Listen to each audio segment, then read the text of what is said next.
검찰이 이시영 씨를 소환했고 이제 이명박 전 대통령의 소환만 남았다. 네, 이런 전망 있습니다. 일요신문 강영석 기자 연결해서 이시영 씨 검찰 출석 그리고 다스의 위장 계열 회사 이야기 좀 나눠보겠습니다. 안녕하세요, 기자님. 네, 안녕하십니까. 네. 특히 다스의 위장 계열사 우회 승계에 관한은 일요신문 강현석 기자의 특종이다. 제가 여러 번 얘기를 여기서 했었습니다. 네. 아, 예, 감사합니다. 네. 잘 듣고 있습니다. 네. 사실이기 때문에, 예. 가차이십니다. 예. 혹시 일요신문 강현석 기자 오늘 연결한 이유 중에 하나가, 네네. 누구보다 일찍 다스 계열 회사들. 예. 예. 우리가 이제 위장 계열사라고 추정하고 하는 계열 회사들 혹은 관계 회사들에 관한 취재를 일찍 하셨어요. 폰실 그쪽으로 네네. 잡고. 그래서 예. 다스 내부자들 혹은 관계자들로부터 여러 이야기를 제가 들은 걸로 알고 있습니다. 그죠? 네네, 맞습니다. 예. 네. 그래서 이제 아직 다 보도는 안 됐지만 그런 관계자들 얘기를 미리 많이 들은 걸로 알고 있는데 혹시 이시영 씨 조사 받기 전에 그런 얘기 들으셨습니까? 이시영 씨가 조사를 받았다는 보도가 나오기 전에 그날 아침이었는데 이제 사실 그 얘기가 그 다스 내부에서 사실 나온 얘기였어요. 그쪽은 미리 알고 있었군요.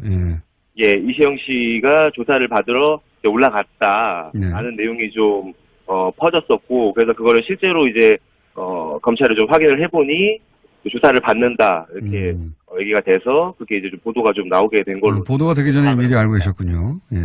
네네. 그리고 이상은 회장도 지금 곤란함 찾을 텐데 이상은 회장과 관련해서는 혹시 그 내부자들로부터 들은 이야기는 없으십니까?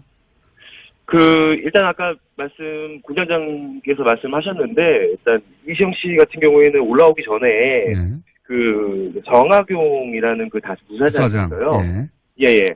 정학용 씨한테, 제가 듣기로는 정학용 씨한테, 이제 본인이 한 일에 대해서 본인이 책임을 져라. 이렇게 좀 얘기를 했다고 해요. 그래서 이것이 혹시 이시영 씨가 본인의 책임을 좀 회피하기 위해서 미리 좀 말을 맞춘 게 아닌가 이런 좀 얘기가 있었고요. 그리고 이상은 씨 같은 경우에는 지금 좀 몸이 좀 안 좋다 또 이런 얘기가 있어요. 그래서 병원에 입원을 하려고 했다 이런 정도 소문이 있는데 그거는 정확하게 확인된 얘기는 사실 아니고요. 이상은 씨도 그 소환을 앞두고 있기 때문에 예, 아마 좀 그런 고민을 하지 않았나. 네, 이상은 회장 관련해서는 지난 2008년 특검 때도 이상은 회장이 입으려면 폭탄일 수 있어서 따로 빼돌려야 한다 이런 얘기가 있긴 있었죠. 예. 예, 그리고 지금 사실 실제로도 좀 워낙 고령이기 때문에 이게 좀 진술의 일관성이나 이런 것들이 좀 없다고 해요, 평소에도. 그래서 아마 좀 소환을 했을 때 일부러 그래서 오히려 좀 기억이 안 난다 이렇게 좀 할 가능성도 있는 상황입니다. 그래서 이제 병원에 입원하고 하는 방식으로 아프실 예정으로 그런 시도가 있긴 있었다 이런 얘기를 들으셨다는 거죠? 예. 네네. 이거 복수의 관계자를 통해 들은 거기 때문에 예. 알겠습니다. 그리고 이제 위장 계열사 관련해서 워낙 많이 취재를 하셔가지고 제가 여쭤보고 싶은 게 네네. 고철 얘기 나오지 않습니까? 예. 네네, 맞습니다. 예. 고철 회사 관련해서 갈등이 있었나 보더라고요. 이거 좀 정리해 주십시오. 어떤 내용인지. 예, 안 그래도 무슨 녹취록 보도 통해서 한번 좀 언급이 된 적이 있는데요. 여기 이제 자세하게 이게 무슨 내용인지 사람들한테 잘 이해가 안 되고 게다가 주목을 잘 안 하는데 제가 보기엔 이거 중요한 포인트거든요. 누나 이기선, 그러니까 이명박 전 대통령의 누나 이기선 씨가 연루된 건지. 네네. 예. 맞습니다. 이기선 씨가 만든 회사 중에서 동명이라는 동명이라는 회사가 있는데요. 실제로 이 동명이라는 회사는 실제 사업장이 없는 이제 페이퍼 컴퍼니고요.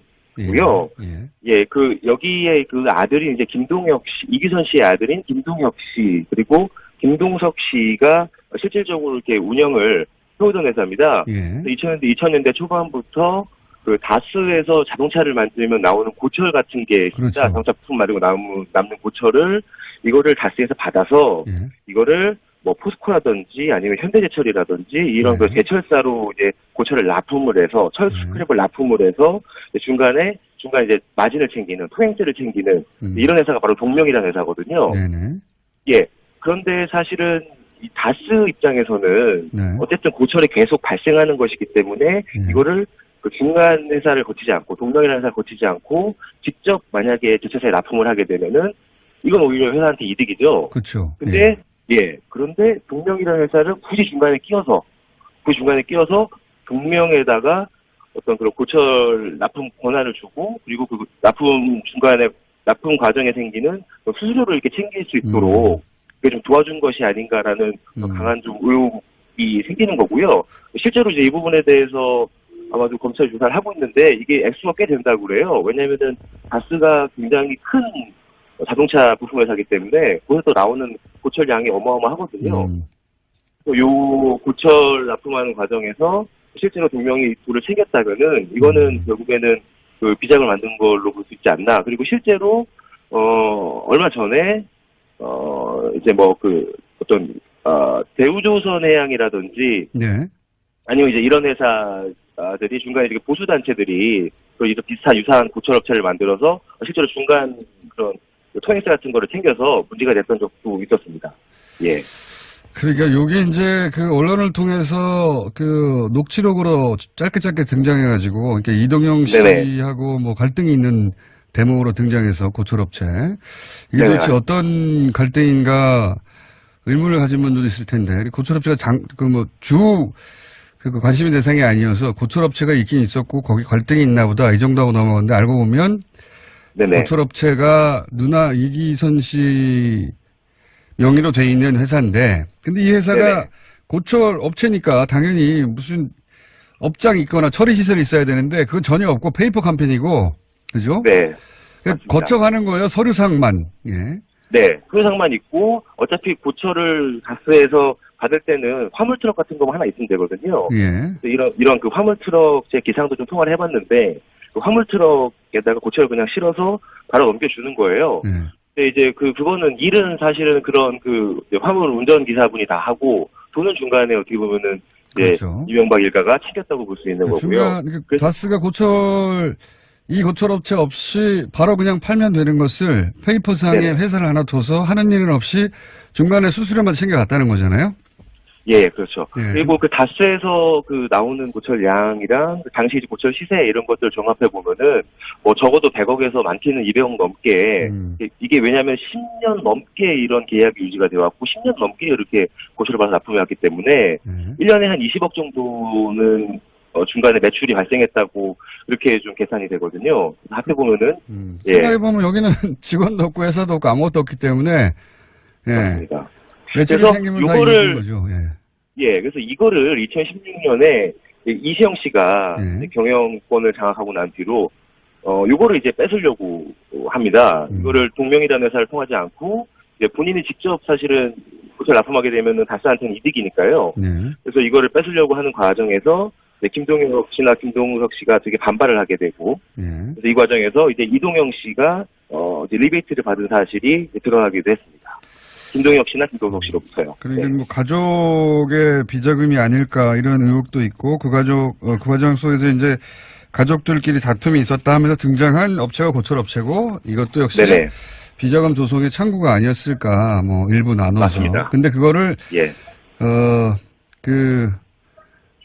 실제로 이제 이동영 씨 같은 경우에도 그 녹취록을 보면은 이제 본인이 그 리베이트 받은 돈을 뭐 MB나 이상들에게 줬어. 이제 이런 표현이 있는 걸로 봐서는 이런 고철 중간 납품 과정에서 생기는 돈을 MB 일가가 나누지 않았나 이런 좀 의혹이 생깁니다. 알겠습니다. 그런데 이제 이게 관련해서 이제 내부자들은 말들이 많았을 거 아닙니까? 뻔하니까 보이기에. 네네, 맞습니다. 이 업체가 끼일 이유가 없는데 끼었기 때문에 그리고 오랫동안 10년 이상 끼었고 거기서 돈이 당연히 회사로 들어와야 될 이익이 이 고철업체로 빠졌으니까 회사 내에서도 말들이 많았을 텐데 이 돈이 어디로 갔다 그러니까 뭐 10년 20년씩 같은 회사에 근무하다 보면 대략 회사의 이야기가 대부분 정통할 경우가 있거든요. 뭐 아닌 경우도 있긴 합니다만 관계자들은 이 돈이 결국 어디로 갔다고 추정들을 합니까? 이건 이제 추정이라고 전제하고 얘기하자면 취재하신 바에 의하면 추정이라고 전제하고 말씀을 드리면 이 돈은 결국에는 이기선 씨 일가도 일부를 수수하고. 그렇겠죠, 당연히. 그리고, 예. 네, 예, 중간에 수수하고, 남은 돈들을 예. 다시 모아서, 예를 들어서, 이제, MB라든지, 예. 아니면은, 이상은 씨한테 좀 흘러간 것이 아닌가, 라고 좀 추정이 되고요. 그 나중에는 MB한테 흘러간 돈은 뭐 다시 뭐, 예를 들어서 이시영 씨라든지 이런 데 다시 또 흘러갔을 가능성도, 예. 결국 가족에게 갔을 것이다, 당연히. 예. 네네. 알겠습니다. 오늘 여기까지 할 텐데, 네. 혹시 아직 취재 중이기만 해서, 예. 매우 의심되는 사안이고 기사로는 쓰지 않았지만, 기왕 연결된 김에 어느 쪽을 네. 지금 취재하고 계신지 한번 살짝 얘기해 주시면 안 됩니까? 예. 그쪽 분야, 이 계열사 분야는 지금 아주 멀리 앞서신 분이에요, 강현석 기자가. 예. 최근에 이제 다스, 이제 MB의 비자금 창구로 지목이 됐던 금강이라는 회사가 있었는데요. 금강, 그쵸. 예. 예.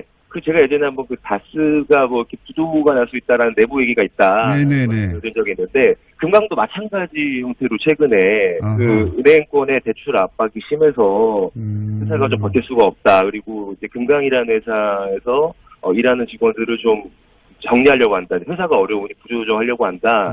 금강도 사실 또 이런 소문이 같이 지금 흘러나오는. 이게 위장 계열사 의혹을 받고, 지금 검찰 수사도 받고 있다 보니까 회사 아예 접어버리려고 하는. 네네. 정말 그런 이야기가 돌고 있다. 네네, 맞습니다. 그렇군요. 예. 요 사안이 좀 더 취재가 되면, 예. 다시 한번 연결하도록 하죠. 오늘 말씀 감사합니다. 네, 감사합니다. 네, 지금까지 이루시민의 강현석 기자였습니다. 이런 얘기를 들으셨다는 거죠? 예. 네네. 예. 이거 복수의 관계자를 통해 들은 거기 때문에, 예. 알겠습니다. 그리고 이제 위장 계열사 관련해서 워낙 많이 취재를 하셔가지고 제가 여쭤보고 싶은 게, 네네. 고철 얘기 나오지 않습니까? 예. 네네, 맞습니다. 예. 고철 회사 관련해서 갈등이 있었나 보더라고요. 요거 좀 정리해 주십시오. 어떤 내용인지.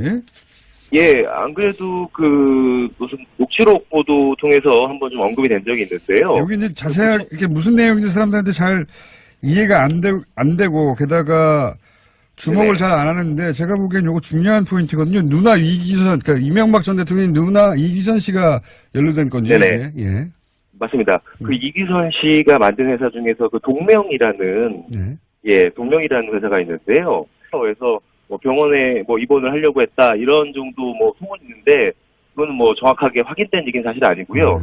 이상 씨도 소환을 앞두고 있기 때문에, 예, 아마 좀 그런 고민을 하지 않았나. 네, 이상은 회장 관련해서는 지난 2008년 특검 때도 이상은 회장이 입으려면 폭탄일 수 있어서 따로 빼돌려야 한다, 이런 얘기가 있긴 있었죠. 예.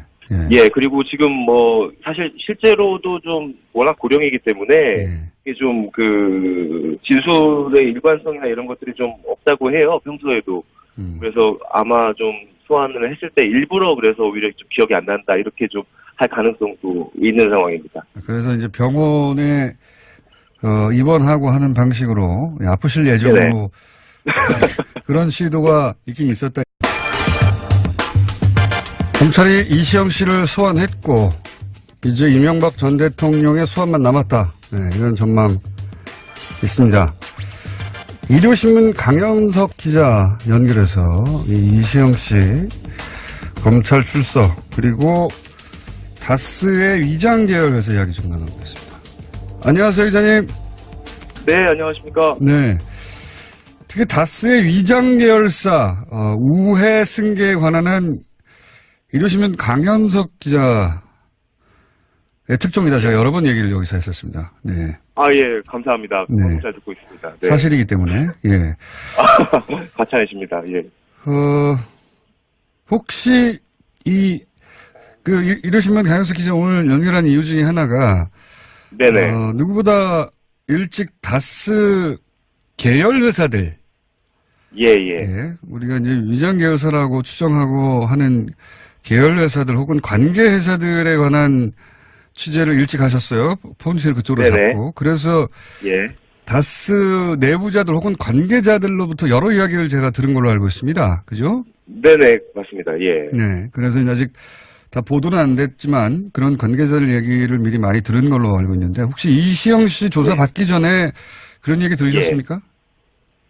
이시영 씨가 조사를 받았다는 보도가 나오기 전에 그날 아침이었는데 이제 사실 그 얘기가 그 다스 내부에서 사실 나온 얘기였어요. 그쪽은 미리 알고 있었군요. 예, 이시영 씨가 조사를 받으러 이제 올라갔다라는 내용이 좀 퍼졌었고 그래서 그거를 실제로 이제 검찰이 좀 확인을 해보니 조사를 받는다 이렇게 얘기가 돼서 그게 이제 좀 보도가 좀 나오게 된 걸로. 보도가 되기 전에 미리 알고 계셨군요. 예. 네네. 그리고 이상은 회장도 지금 곤란한 처질 텐데 이상은 회장과 관련해서는 혹시 그 내부자들로부터 들은 이야기는 없으십니까? 일단 아까 군장장께서 말씀하셨는데, 일단, 이시영 씨 같은 경우에는 올라오기 전에, 정학용이라는 그 다스 부사장이 있어요. 예. 정학용 씨한테, 제가 듣기로는 정학용 씨한테, 이제 본인이 한 일에 대해서 본인이 책임을 져라. 이렇게 좀 얘기를 했다고 해요. 그래서 이것이 혹시 이시영 씨가 본인의 책임을 좀 회피하기 위해서 미리 좀 말을 맞춘 게 아닌가 이런 좀 얘기가 있었고요. 그리고 이상은 씨 같은 경우에는 지금 좀 몸이 좀 안 좋다 또 이런 얘기가 있어요.